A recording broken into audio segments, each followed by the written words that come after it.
In India, a girl's just expected to go to school, start working, get married, have babies. It's crazy. I would have never in my wildest dreams ever imagined that I'd be the first female surfer in India. It's a country of 1.2 billion people.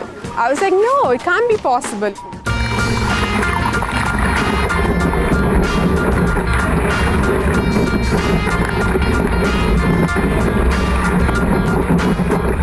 In India, you just grew up assuming that there are no waves. People be like, what? No, there's no waves in India. I just met this guy who said we can surf in India, and it was like unbelievable. That summer, Tushar and I, we saw pretty much everything we had. Eventually, we did save up enough money and bought our first board, which we shared between the two of us. So the first 2 years, Ishita and me were never in the water at the same time surfing, because it was either me in the water or Ishita in the water, and then when I'm in the water, Ishita's on the beach clapping. When I started surfing, I was really weak and skinny, and I would constantly get beat up by the waves, you know. I was black and blue all over. When the fishermen saw me surfing, I think it was just shock. First it was like, whoa, is that a girl in the water? I can't tell you the number of times she'd paddle out, get tired, come back in, sit down, paddle out, get tired, come back in. You know, but that didn't stop her.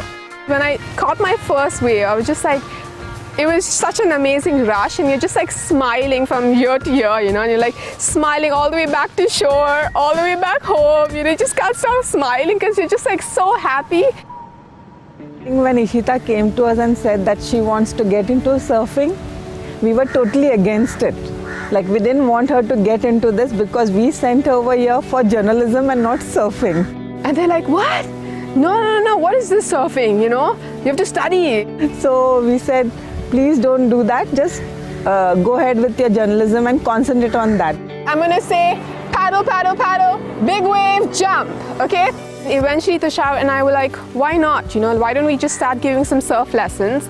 No matter how much sunscreen I put, it doesn't really help with the suntan. It's just for not getting burned. In India, people look up to fair-skinned people.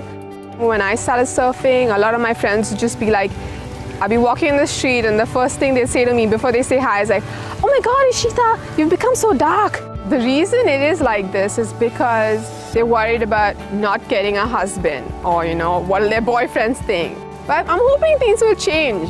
With surfing, you develop such a nice relationship with the ocean, and I think even the women here need to experience that, you know, why not?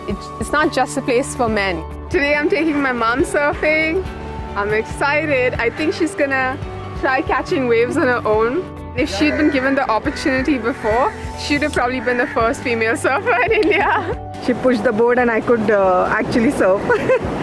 These girls are from another village, Mulki village, and they've started surfing, I think, just for a year now.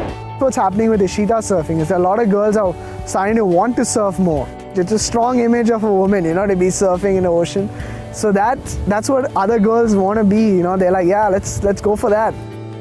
I'm just happy to see more girls in the water, more company for me. I love to surf. When I started, it is really hard, and I'm paddling really hard. Keep paddling, Teju, paddle fast, paddle fast, paddle fast. Next I paddling, next I jump, then I surf. You just push yourself, you know, you're pushing your limits, and you're always going to be a bit afraid. It's really important for girls to explore that side of them, you know, and don't let your fears stop you from doing something.